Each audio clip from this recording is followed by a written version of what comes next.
menetapkan status Yakut Holil Kumas alias mantan Menteri Agama menjadi tersangka. Kan dia rumahnya di Condet. Saya Iya. tahu rumahnya, saya pernah ke sana. Iya. Saya dapat info hampir A1. Wah ini nih. Petugas-petugas haji dulu yang berangkat jadi BPKH ya kalau itu ya. Iya BPKH. BPKH. Coba telusuri itu dari ormas mana tuh? Iya. Rujakpolitik.com. Akhirnya kita udah bicarain dia dari tahun lalu. Baru sekarang jadi tersangka. Jadi KPK akhirnya menetapkan status Yakut Holil Kumas alias mantan Menteri Agama menjadi tersangka kasus dugaan korupsi haji. Nih dia nih peci merah nih begini-begini nih. Nih peci merah nih. Info lu kan banyak nih soal Ya. tetangga lu ini. Gimana? Yang dalam pertama- kondisi apa dia bisa? Kenapa akhirnya dia ditetapkan tersangka? Udah nggak ada yang digebuk lagi. Yang dulu gini. Emang kemarin siapa kemarin yang digebuk? Yang Ahmad Dhani. Terus. Bagi siapapun ormas-ormas yang ingin mengganggu NKRI, saya gebuk. Akhirnya Taunya dapat menak. tapi akhirnya dia ditetapkan tersangka ya. Ya, Tapi kan belum ditahan. ya apa-apa. Setidaknya dia tidur nggak tenang. Oh iya sih benar. Tapi dia belum tidur di rutan KPK kan harusnya 20 hari ke depan nih. Ya, setidaknya dia kan pasti telepon orang-orang yang mungkin ada keterlibatan di situ. Dia lupa. Apa? Teleponnya disadap. Mau minta tolong kemana tuh? Waduh, gini kan. Ini kenapa akhirnya kayaknya pengamat peci merah nih infonya banyak baik dari sisi penyidik maupun dari sisi bos Yakut. Kenapa akhirnya dia ditetapkan tersangkanya baru sekarang? Karena momennya pas. Pas apaan? Pas kakaknya ada masalah di PBNU. Oh iya sih iya. Oh itu menggoyang PBNU juga. Salah satu alasan kenapa PBNU lagi mau munas kalau partai, kalau Dia tuh muktamar. kalau partai kan munas, kalau PBNU kan muktamar, ada pergantian di situ. Ada pergantian ya. Itu kakaknya juga mau di gitu. Kakak kandung sama adik kandung, bro. Oh, kakaknya juga mau ditarik. Iya ditarik. Oh, itu gara-gara izin tambang. Izin tambang salah satunya. Pas Terlalu banyak tahu. pas adiknya jadi tersangka. Oh, jadi seretannya gini. Kalau ada ini kan jadi upaya pemerintah dalam bukan membahas dalam artian menindak kakak adik nih kan. Tapi tarikan kasusnya tuh ternyata beda ya. Iya. Jadi kan kalau yang satu kan haji, yang satu ini tambang. Kan kalau yang tambang kan emang sempat jadi masalah juga tuh akhir tahun kemarin kan ya. Nah, sekarang adiknya kenapa? Nah, adiknya jadi tersangka. Gue tuh cuma mau nanya kenapa selama itu KPK menetapkan? Ya karena melibatkan, saya ngobrol beberapa dengan teman-teman ex penyidik ya. Mereka ngobrol nggak segampang itu mas langsung dijadiin tersangka karena kan harus dihitung dulu kerugian negaranya. Di sini melibatkan ratusan biro umroh dan mereka itu pakai layering. Jadi si Menteri Agama ini yang jualan jatah ini nggak langsung ke sini bro, dia ada layering itu apa namanya kemarin lupa. Baru ini yang jual ke sana dapat duit, si orang-orang ini kecipratan semua begitu. Oh, jadi lama. Ya kalau kata Panji itu mensreanya dapat di situ. Mensrea juga ntar kita bahas aja. Ya. Tapi pada akhirnya kan ditetapkan tersangka. Kalau lu dapat info nih, ceritain dong. Dari sisi Yakutnya gimana? Sebenarnya kasus ini udah lama. Kasus ini waktu periodenya Pak Jokowi waktu presiden. Dulu dibentuk panja untuk haji kan, diketuai oleh Pak Dasopan dari fraksi PKB. Kebetulan saya juga pernah ngobrol sama Pak Dasopan dan pernah ngundang beliau. Beliau sempat memanggil Menteri Agama. Waktu itu presiden masih Jokowi. Iya. Ingin manggil untuk dihadirkan di DPR. Sampai Pak Dasopan tuh hadir ke Kemenak untuk ngecek tuh, kan banyak alasan tuh orang Kemenak tuh. Datanglah orang-orang yang diketuai Pak Dasopan kan, kasih surat panggilan. singkat cerita, Pak Menak ini tiba-tiba Jokowi tugasin Ke luar negeri. ke luar negeri. Iya. Sampai Jokowi kagak jadi presiden. udahan bukan kagak jadi. Ya udah kagak jadi lagi. Iya. Ya itu kan baru baliknya kan baru 2025 kan. Nah itu kan bisa ditelusuri itu bro. Lalu kita bahas mulu tuh Nah kalau kita 2025. bahas, nah itu kan bisa ditelusuri ada nggak keterkaitan itu karena diduga ada keterlibatan dalam arti untuk mengamankan si Pak NKI harga mati ini. Oh alamak. Ya kan ditugasin terus ngilang. Iya, Panjang ganti presiden. Kan set KPK-nya baru ketua KPK-nya baru kan. Diterusin nih masih ini gitu lah. Dapat lama dia. Kenapa lama? Ya karena proses kerjanya. Kalau KPK itu bahasanya kalau udah netapin orang sebagai tersangka, alat bukti udah banyak bro.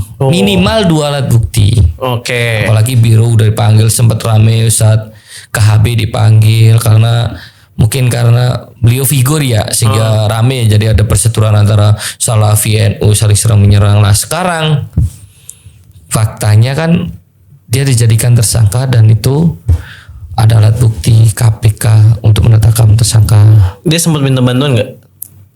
Siapanya? Itu Ke ya ke banyak pihak lah, siapa aja. Mungkin lu pernah denger gak dia pernah minta bantuan apa? pada angkat tangan. Karena apa? Diduga kekuatan Jokowi udah nggak ada bro. Oh. Bisa disebut menteri-menteri lingkaran Jokowi semua hampir mayoritas bermasalah hukum tersangka di sidang dan selalu menyebut nama Pak Jokowi. Sebut aja dulu waktu sempat rame Pak Tom Lembong. Benar. Sekarang kemarin ini lagi rame lagi Pak Nadiem Makarim, di sidang disebut jelas nama Mbak Jokowi. Terus soal Yakut ini jelas itu karena yang ngasih jatah kuota itu Saudi. Ngasih bukan ke pribadi, bukan ke Menak, bukan ke Yakut, tapi ngasihnya ke negara. Ke negara siapa itu? Negara presiden dong. Benar. Itu kan terima kan presiden. Benar, itu kan waktu itu dia ribut soal antrian haji yang lama. Haji yang lama. Pada akhirnya kan dia nego tuh ke Kalau Saudi. sempat dulu kan ada pembangunan. Benar. Yang Kron sempat jatuh dulu. Iya. Terus karena kita dikurangin kuotanya, terus sudah selesai kita ditambahin kuota itu dan dijual dibagi 50-50 itu. Oh itu pembagian yang salah ya? Bagian salah. Pertanyaan siapa yang instruksiin 50-50 itu? Kejar di situ. Kan harusnya kan berapa sih pembagian yang paling benar? 90-10 nggak salah. Kalau nggak salah 10 ini kan yang untuk ONH plus. Untuk ONH. ONH plus yang plus itu kan. Plus yang cepat. Nah 90 ini kan kuota haji biasa kan sebenarnya. Oh, sebenarnya dirugikan banyak. Itu kan kita kasihannya kan ada 8.400 orang ini yang udah antri 14 tahun gagal haji. Gara-gara kuota ini dijual. Iya, ke orang-orang yang belinya furoda apa-apa gitu kan. Apa ONH plus gitu kan. Iya. Naik tapi dikasihnya fasilitas standar. Furoda. Iya, furoda ya. Furoda. Tapi dikasihnya fasilitas standar gitu. Iya, itu sempat rame di sana kan karena dia belinya yang ONH atau yang furoda, ternyata fasilitas sana sama. Iya, tuh. Ya kan yang ngasih jatah Saudi. Benar. Saudi nyiapin hanya 10%. Nah, Yang plus ONH furoda itu 90-nya kan haji normal regional, reguler. Tapi 50 dijualnya ke di harga mahal. Di harga mahal. Ya kan pelaksana sana kan Saudi, bro. Benar. Kan sempat ada beberapa jamaah yang melaporkan ke KPK kirim surat kaleng. Pendengaran saya ada seperti itu. Ada jamaah yang mengeluhkan udah bayar mahal, ternyata fasilitas sananya fasilitas reguler gitu. Kalau ini kan Yakut akhirnya tersangka. Tapi kan waktu itu kan sempet nih biro-biro haji juga sempat diperiksa itu. Itu gimana kelanjutannya? Kan sekarang masih dipanggil lagi 400 biro ya. Iya. Sama ada beberapa puluh lagi itu kan. Semua kan diperiksa, akan dicek tuh keterlibatannya sejauh mana. Kalau mereka nggak tahu hanya kan seperti halnya biasa jual beli kan. Iya. Beberapa biro saya beli 100 kuota deh untuk NH ya. Mereka ada yang jual mahal, jual murah ya karena biasanya itu karena mahal karena siapa nih pendampingnya kan gitu kan. Benar. Figur yang di bawah untuk pembimbingnya di sana kan. Gitu. Iya. Ya ketika mungkin mereka nggak tahu itu dan mereka nggak paham kalau itu bagian daripada kuota reguler, seharusnya mereka nggak jadi tersangka ya. Tapi kalau mereka udah tahu nih, udah diinfo misal ini jatah ini saya ubah ini nih, mereka mengetahui itu, ya bisa jadi pemufakatan jahat itu. Oh. Nama Srea itu di situ. Nah nggak berarti sekarang nih Yakut dalam artian tidak dalam posisi ini pendengaran peci merah ya. Tidak dalam kondisi minta pertolongan berarti ya udah. Pertolongan sih enggak. Yang ada berdoa. Loh, kan dia rumahnya di Condet. Saya tahu rumahnya, saya pernah ke sana. Iya. Dia rumahnya di Condet. Adalah di belakangnya saya bisa ngasih detailnya ya. Iya. Dan depan komplek dia itu kan kayak residen komplek cuma beberapa rumah doang tuh. Di depannya seberangnya dia punya kafe. Oh. 3 atau 4 lantai dan belum buka-buka. Oh misalnya. Mewah itu, serius ya. Gede banget tuh. Itu mewah dan belum dibuka. Di seberangnya kompleknya dia. Rumahnya di Condet. Kalau kalian lewat Condet itu di sebelum PS Store. Sebelah Detil kanannya. juga nggak setahunya cuman. Katanya nggak detil. Kan Master banyak di Condet. Lama-lama orang datang loh ke sana gitu kan. Udah pestor nih kan ya. Ada tempat kopi gede tinggi. Tinggal dihitungnya nih pestor yang mana nih yang rame. Sebelah kanannya enggak belum buka. Belum buka iya. Iya, detil banget kata gue. Ada itu punya dia itu. Dia ngumpet di situ. Bukan, enggak itu. Kirain. Ladang kopinya diduga keras punya dia karena saya dapat info dari kita kan sama-sama NU bro. Iya. Walaupun saya bukan anggota Jumareka. Iya. Situ simpatisan kan memang kan. Jangan lah ngarang lu. Enggak. Tapi kan berarti dalam posisi kayak gini kan berarti kan Yakut ini bener-bener ibaratnya nggak ada yang nolongin berarti. Ya nolongin mungkin abangnya kan kakak. Lah tapi kan abangnya kena juga. Hah?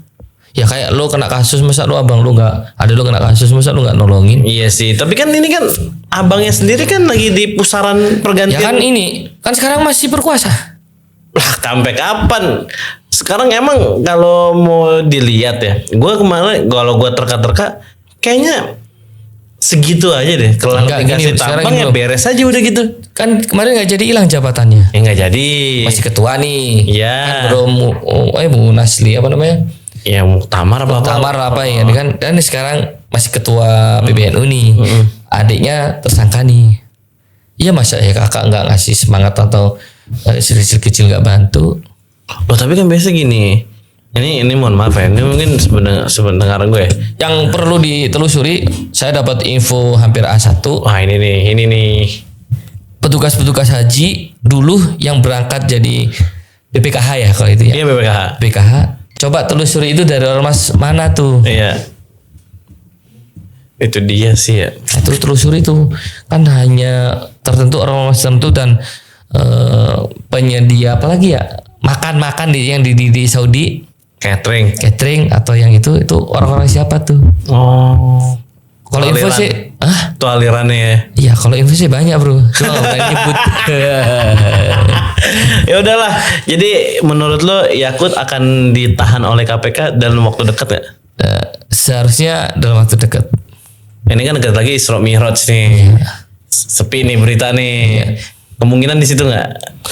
Kemungkinan bisa kalau udah disebut tersangka bisa jadi dia akan ada pemanggilan lagi bro. Oh iya biasanya kan gitu kan pemanggilan. Tiba-tiba turun udah pakai oren. Iya. Sekarang udah nggak pakai turun lagi. Apa? Kan udah nggak boleh kompes. Oh iya. Kan karena melanggar HAM ya. Iya. Kiringan korupsi nggak melanggar HAM. Aneh banget sih bang tuh. Ya udahlah kita tunggu update ya. Semoga ya korupsi bisa terus ditekankan ya. Ini kan kasus lama soalnya. Ini masih banyak loh kasus lama lainnya. Ya, yang bikin miris Kementerian Agama selalu ada beberapa menteri yang tertangkap korupsi kan. Oh iya, itu track recordnya lumayan panjang. Kenapa harus di agama gitu? Oh karena nggak tahu deh, gue nggak berani ngomong. Karena malaikat udah angkat tangan sih, apa? Setan udah angkat tangan. Setan udah angkat tangan ini orang terlalu suci sebenarnya. Malaikat juga bingung. Nih gue malaikat setan juga bingung. Gue sesetan-setannya nggak gini-gini amat gitu. Itu dia. Dulu kan Quran. Iya Quran. Sekarang Kemenakan. sekarang haji. Tender Quran dulu ya. Itu tender Quran, terus tender jabatan pernah. Terus haji. Iya. Gila ya. Iya. Sapi. Iya.